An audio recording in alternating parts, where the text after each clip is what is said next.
Welcome back, everyone, to GGN. It's Wednesday, October 23rd, 2013. All right, I have a article I'm going to read for you. It's from Benjamin Fullford, a subscriber and that supporter emailed me this, and I was interested in it. There's some things that I've heard from coming from Fullford that are very interesting. Doesn't mean that I believe in all of them or that you should, but I think that some of what he says you should take into consideration, just basically based off a lot of the articles that I've come across in the last, let's see, at least a couple of weeks. I'd say last week. I haven't been able to really cover the Middle East, Syria, and all that stuff. I don't know if you guys noticed that, but without further ado, I'm going to go ahead into this article, and then I'm going to show the articles that I found along with Fullford.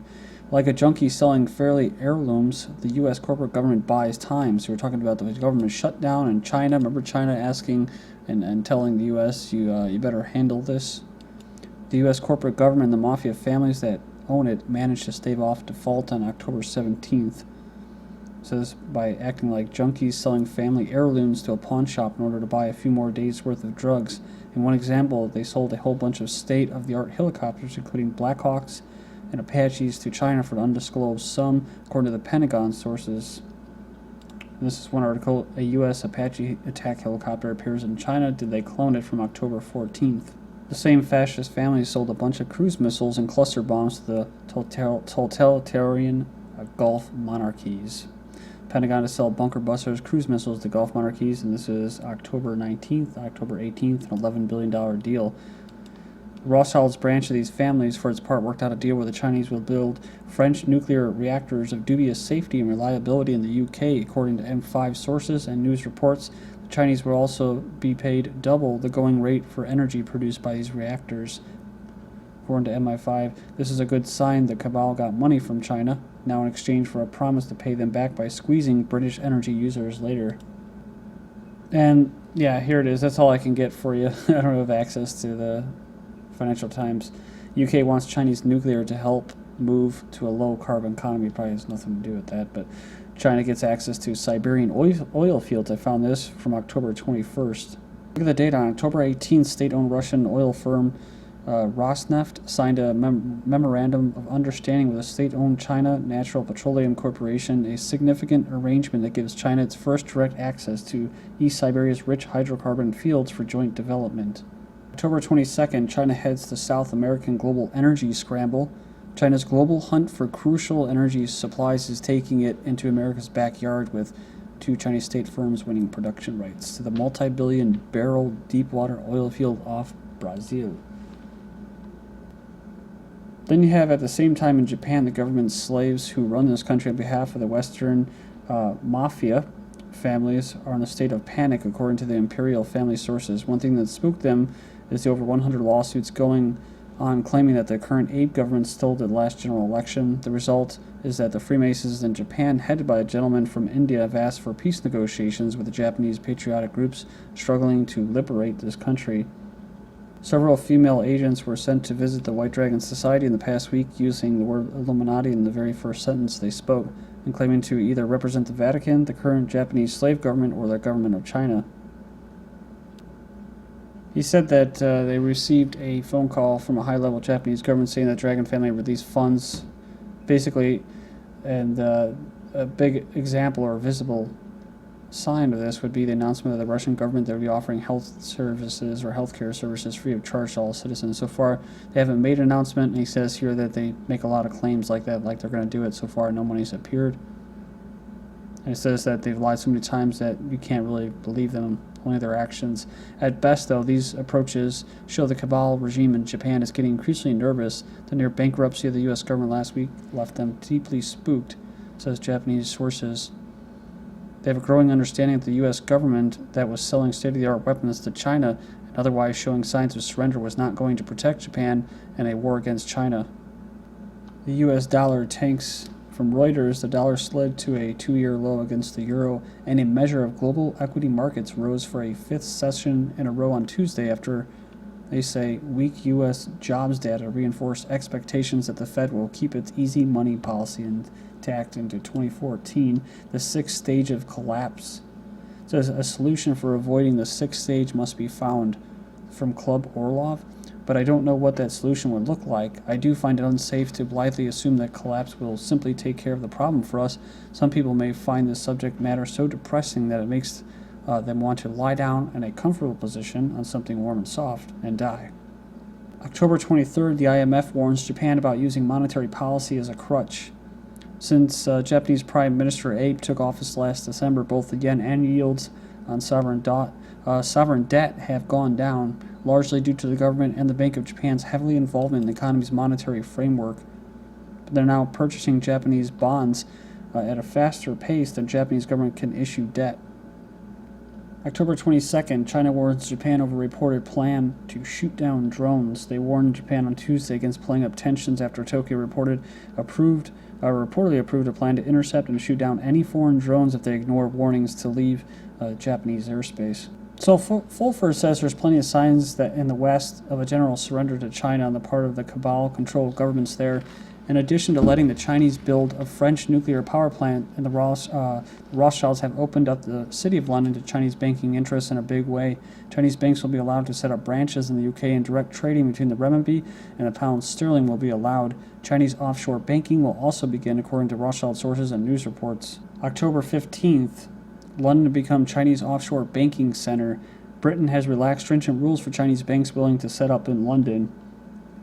Beijing, in turn, opened up its markets to British-based investors, making the latest move to establish the yuan as one of the world's key currencies.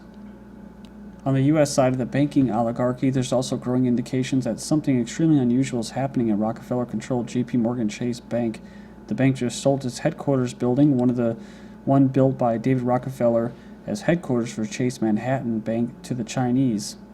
The bank also has the world's largest gold vault in the basement. Same time period, October 18th, China's largest conglomerate buys building housing J.P. Morgan's gold vault. J.P. Morgan Chase to limit cash withdrawals, prohibit all outgoing international bank wires, bank officials say, from October 17th. Then this is from October 21st, J.P. Morgan buying its way out of legal troubles. Since the announcement of the agreement had been reached between the Department of Justice and J.P. Morgan Chase was surprising only in the size of the penalty. The country's largest bank and the second largest in the world agreed to pay $13 billion. It's the largest penalty on record that any company has paid to settle claims made by the Justice Department. J.P. Morgan also recently sold all of its holdings in short-term U.S. Treasury certificates. There's an article there, and I think on Bloomberg as well there's an article. Finally, we also have the announcement that J.P. Morgan Chase is limiting cash withdrawals, which we just covered. So his analysis of all this is the best guess for what lies behind all of this is that the U.S. branch of the Fed sold the largest bank in the U.S. to the Chinese interests in order to keep their empire teetering on for a few more months. The limits on withdrawals may be meant to ensure the Chinese do not get empty shell when they move in to claim their prize. The other big source of emergency funding for the Feds appear to be Iran. The sudden warming of the relationship between the G7 countries and Iran is leading to the unfreezing of $50 billion in Iranian money, according to the Mossad-linked website Depka. No doubt this money is helping the Feds continue their scam a bit longer. October 18th, Obama's potential release of $12 billion of frozen Iranian assets would be followed by $35 billion from Europe. About warming up to Iran, I noticed this. This is when I first found the article I wanted to cover. It was, on the 16th. No deal yet, but significant progress in Iran talks. I noticed that they were backing off Iran all of a sudden. After Syria, negotiators praised Iran's offer as an important contribution in two-day talks with the P5+1 in Geneva. Next ones are scheduled for November 7th to the 8th. Unlike past meetings without agreement, says that these talks appear to have yielded substantial progress. The EU is quick to praise Iran's offer, saying that they were an important contribution, and even officials conceded that they never had such intense, detailed conversations with Iran on the nation's civilian nuclear program. Basically, they're like, just show me the money, right? Iran and Britain agree to appoint charged affairs in 2 weeks.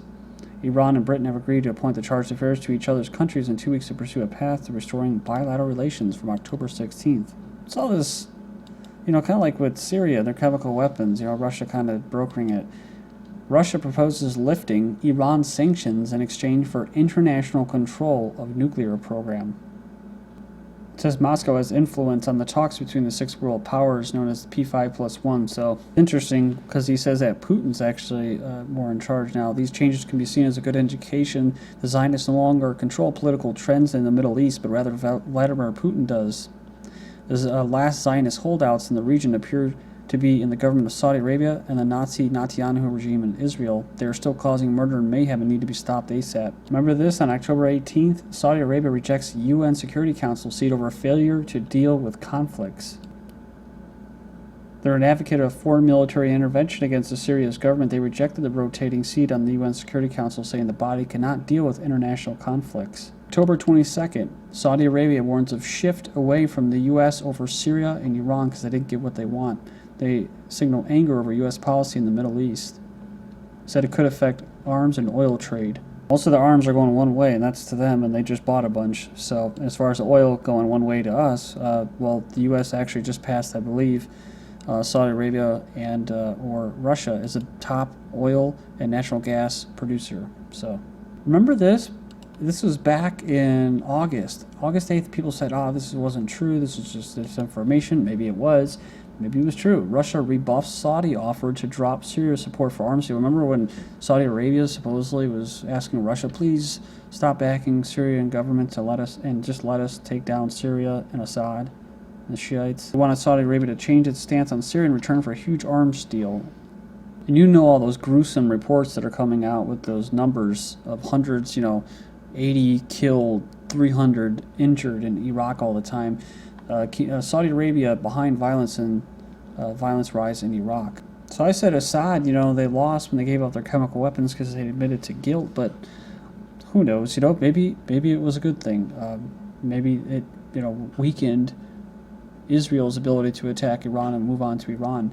Israel, the biggest loser in chemical weapons deal. And they're losing, too, as far as Syria goes. I mean, the actual moderate rebels are actually starting to side with the government and doing patrols and securing places with the government. And they're turning against the al-Qaeda terrorists. In Syria, 100 gunmen surrendered to the army. More Israeli-made weapons have been seized. From today, October 23rd, U.S. halts aid to Syrian rebels. U.S. has cut off northern Syria moderate rebel groups from non-lethal aid. The Obama regime continues to disengage itself from Syria. It says there's been a fundamental shift in the geopolitical priorities in the Western countries in the Middle East. The governments of Turkey, Qatar, and Jordan have also stopped supporting anti-Assad rebels in Syria, as have the Kabbalists in the U.S., Britain, and France. All these changes and announcements above came between September 30th, when the feds missed the international payment deadline, and October 17th, the day that they had to find money or be publicly declared bankrupt. He says, who knows what the Kabbalists are going to do when the next payments deadlines come up on February 7th. There's the article, Syrian rebel factions and deals with local army commanders both under al-Qaeda assault. Then you have this, President Assad more confident than ever, says analysts. In previous talks of regime change is what some of the rebels want. On part of the international community has been pushed to the side, and now Assad is a partner for the international community. Talking about Saudi Arabia snubbing the UN Council seat, you got the Pope snubbing Israel now. Pope Francis will not meet Netanyahu. Diplomatic embarrassment has arisen following the refusal of Pope Francis to meet Israel's prime minister at short notice. Netanyahu's office had already announced that a meeting would take place during his visit to Italy. But the Pope had no plans to this regard. I heard that he actually stood up Obama when he went over there, and that they actually had a bunch of Marines get sick when they went over to eat there in their chow hall. Not very good host, I guess. Turkey could annul secret cooperation agreement with Israel's Mossad from 10/22. Turkish intelligence chief to recommend reneging on deal that allows Israeli agents to act freely on its soil. Another blow was Egypt, right? October 15th, Israel bluntly told the U.S. not to cut aid to Egypt, which they did. Backing off on Iran, October 14th, the Iranians are mixed on nuclear capabilities. 1/3 approve of nuclear program for military use. 56% approve of using nuclear power capabilities for non-military use. October 23rd, Iran will pursue nuclear program within non-proliferation treaty framework, says their MP. So Iran is going to build nuclear power plants in the Persian Gulf coast. The Atomic Energy Organization of Iran announced Wednesday that they're going to construct new nuclear plants along the Gulf coast. regards to the February 7th deadline, perhaps they could sell D.C., including Washington, all of its politicians and other whores to the Chinese to use their base for the North American operations, sort of like what the British did with the Hong Kong after the Opium Wars. This is GGN, and I'm Darko. Thank you.